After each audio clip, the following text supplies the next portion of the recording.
Jeste li ikada zapiknuli običan štapić za uši u praznu bocu? Danas ćete naučiti jednostavno rješenje koje možete koristiti iznova i iznova, a za koje su potrebna ova dva jednostavna predmeta.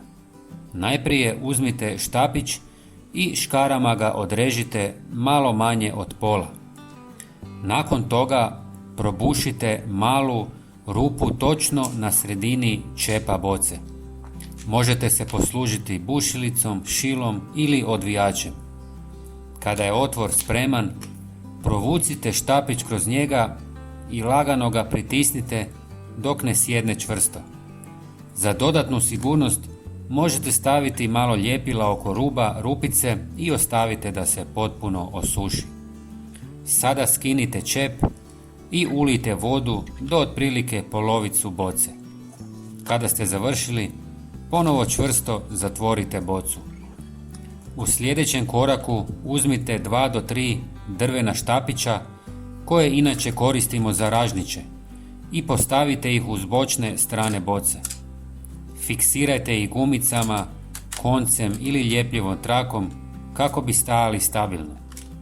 Usput, napišite nam u komentarima iz kojeg nas kraja pratite.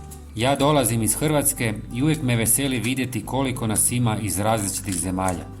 Hvala vam na podršci. Drveni štapići trebaju biti okrenuti prema gore, poput nosača koji drže bocu uspravno.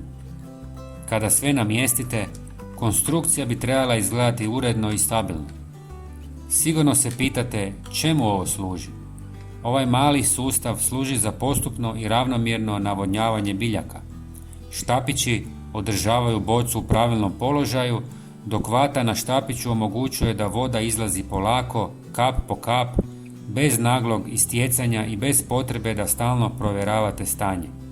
Savršeno rješenje tijekom toplih dana ili kada niste kod kuće.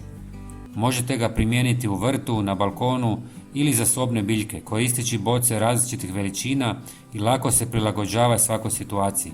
Ako vam se sviđaju ovakvi praktični trikovi, pretplatite se na naš kanal. Svaki dan objavljujemo nove korisne ideje, a pretplata je potpuno besplatna. Hvala vam i srdačan pozdrav!